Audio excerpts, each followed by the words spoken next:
사랑하는 성도 여러분, 오늘도 하나님의 은혜와 하나님의 축복이 저와 여러분들의 삶 속에 늘 함께 하실 수 있기를 주님의 이름으로 간절히 축원합니다. 우리가 오늘 나누게 될 사사기 20장 17절로 28절까지에 기록된 하나님의 말씀을 통해서 이 시대를 살아가는 우리들에게 필요한 영적인 하나님의 은혜와 축복의 메시지는 무엇인지 본문이 기록하고 있는 말씀을 통해서 우리가 함께 나누어 보기를 원합니다. 우리는 어제 기록되어져 있는 사사기 20장에 기록된 말씀을 통해서 기브아의 비극, 이스라엘 백성들 가운데 있었던 내전을 통하여 한 민족과 한 나라가 어떻게 멸망해 가는가 하는 것을 우리가 말씀을 통해 나누고 있습니다. 특별히 한 레위인의 잘못된 자신의 성적, 도덕적, 영적 타락이 민족 하나를 말살하고 또 민족의 큰 아픔과 상처를 주는 역사에 씻을 수 없는 이러한 아픔을 남기게 되어지는 비극의 역사가 있었다고 하는 사실을 우리는 기억해야 합니다. 그러므로 내가 하는 행동, 내가 하고 있는 행위, 내가 살아가는 삶의 태도가 무슨 큰일이 있으랴 이렇게 생각하기 쉽지만, 그러나 이 영향력이라고 하는 것, 우리의 태도 하나가, 우리의 생각 하나가, 우리의 말 하나가 얼마나 공동체에 악영향을 끼칠 수 있는가 하는 것을 생각해 봐야 합니다. 그러므로 정말 공동체를 생각하신다고 한다면 우리의 말하는 것 하나, 행동하는 것 하나, 그리고 우리의 태도 하나, 그러한 것들을 조심해야 할 필요가 있습니다. 사사기 20장 17절로 28절까지는 드디어 전쟁이 시작됩니다. 베냐민 자손을 제외한 나머지 11개의 지파, 레위 지파를 제외한 11개의 지파는 칼 빼는 용사들 40만 명이나 모여 베냐민과 전쟁을 시작하게 됩니다. 그런데 오늘 기록된 메시지를 살펴보면 참 재미있습니다. 18절에 기록된 메시지를 살펴보니까 이스라엘 자손이 일어나 베델로 올라가서 여호와께 하나님께 여쭈어 이르되 우리 중에 누가 먼저 올라가서 베냐민 자손과 싸우리까라고 하나님께 묻습니다. 물론 하나님께 먼저 기도하고 전쟁을 시작하는 것, 저는 그것이 잘못됐다고 생각되지 않습니다. 그러나 그 어디에서도, 그 이전 사사기에 기록된 어디의 메시지에서도 그들이 먼저 여호와를 찾고 하나님께 기도하며 자신의 삶을 먼저 드려 하나님께 질문했다고 하는 이러한 기록들을 찾아보기가 어렵습니다. 대표적인 기복신앙의 모습들을 우리가 볼 수가 있습니다. 나의 이득과 나의 기득권과 나의 부와 내가 가지고 있는 것들을 지키고 나에게 유리한 것들을 인하여 하나님을 이용하는 것, 이것을 우리가 기복신앙이다 이렇게 말할 수 있을 것 같습니다.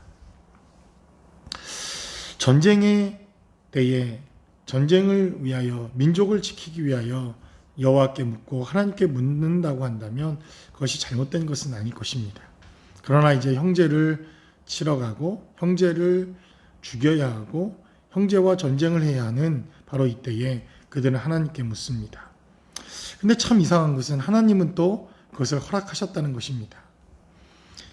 여호와께서 말씀하시되 유다 내가 먼저 올라가라 이렇게 말씀하십니다. 그러나 19절로 기록된 메시지를 살펴보니까 22절까지 1차 기브아 전쟁에서 이스라엘의 연합군은 패하게 됩니다.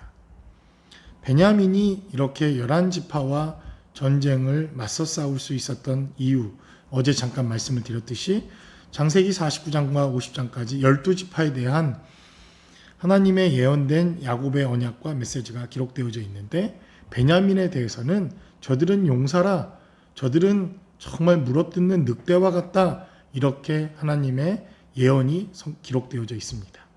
그들은 다 용사요, 일당 100을 감당할 수 있는 전쟁에 능한 가장 용맹한 그러한 민족이 바로 베냐민 지파입니다.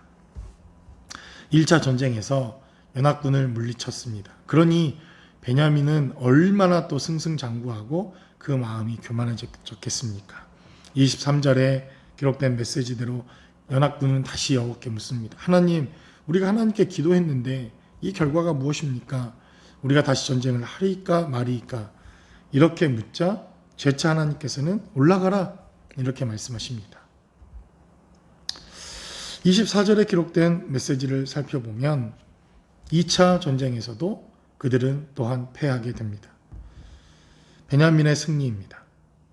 26절에 기록된 메시지를 살펴보면 이에 온 이스라엘 자손 모든 백성이 올라가 베델에 이르러 울며 거기서 여호와 앞에 앉아서 그날이 저물도록 금식하고 번제와 화목제를 여호와 앞에 드리고 라고 말합니다.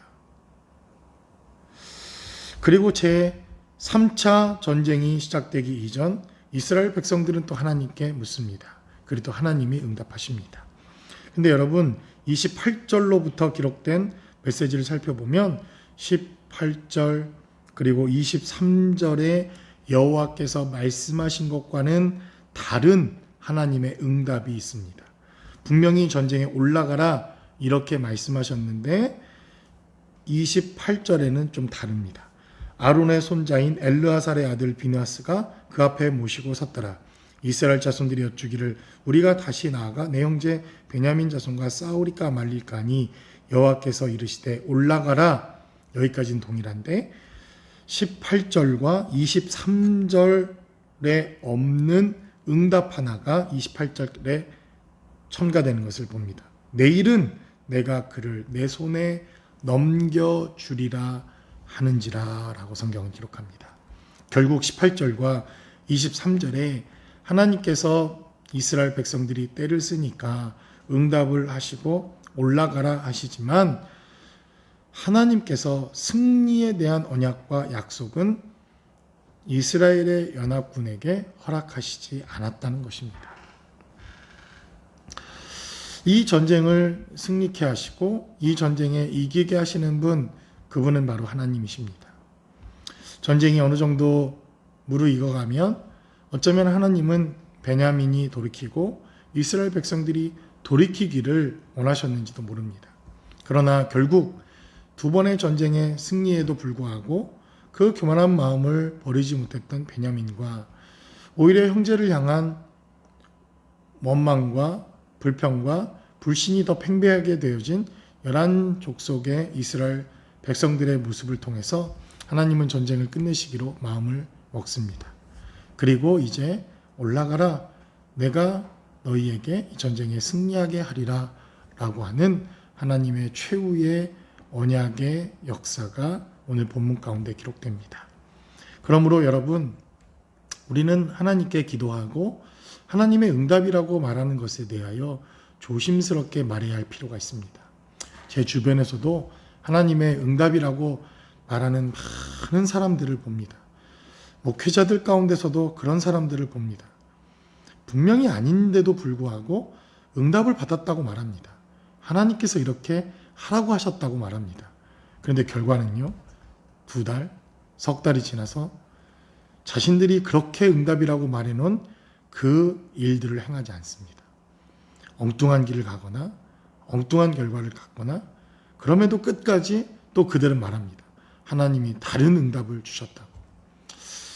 참 우리는 하나님의 응답이라고 하는 것, 이것을 좀 조심스럽게 다루어야 할 필요가 있습니다. 오늘 본문에서도 1차 전쟁, 2차 전쟁, 이스라엘 백성들은 자신들이 하나님의 응답이라고 말했을 것입니다. 우리는 하나님께 응답을 받았다. 전쟁에 올라가라고 하나님 말씀하셨다. 그렇게 그들은 전쟁에 임하게 되지만 패하게 됩니다. 그 패한 것도 결국 그러면 하나님의 응답일 수 있다는 것입니다. 그렇다면 이 전쟁을 하나님이 원하시지 않았다고 하는 사실을 그들은 깨달아 알고 하나님의 마음이 무엇인가 하는 것에 그들은 순종하는 것이 옳았을 것입니다. 그러나 여전히 그들은 진짜 하나님의 마음이 무엇인지를 모릅니다. 그래서 하나님은 민족 하나를 없애는 것으로 이 전쟁이 얼마나 불필요한 전쟁인가 하는 것을 결론적으로 보여줍니다. 결국 인간의 이 허망한 욕망과 영적인 타락, 인간의 욕심, 인간의 투쟁, 인간의 경쟁심, 인간의 이기심이 얼마나 그 결과가 비극적인 결과를 맞을 수 있는가 하는 것을 우리는 이 사사기를 통해서 보게 됩니다. 매일 토요일에 기록되어져 있는 결론을 말씀드리면 민족 하나가 없어집니다. 남자 600명을 제외하고 베냐민 지파는 완전히 전멸케 되어지는 이러한 일들이 발생을 하게 되고 결국 그 이후로 베냐민이라고 하는 지파는 회복되지 않습니다. 이스라엘에서 가장 작은, 가장 연약한, 그리고 정말 그 이후로 민족의 존폐가 위기에 처하게 되어지는 이러한 상황을 맞이하게 됩니다. 그러므로 여러분, 정말 하나님의 응답이셨습니까? 정말 지금까지 여러분들이 하나님의 뜻이라고 말하는 것이 정말 하나님의 뜻이었던가요? 우리가 다시 한번 하나님의 음성과 하나님의 말씀과 하나님의 뜻이 무엇이었는가 하는 것을 다시 한번 돌아보아 정말 하나님의 마음에 합한, 하나님의 뜻에 합한 삶의 자리까지 나아가실 수 있는 저와 여러분들의 삶의 자리가 모두 되실 수 있기를 주님의 이름으로 간절히 축원합니다.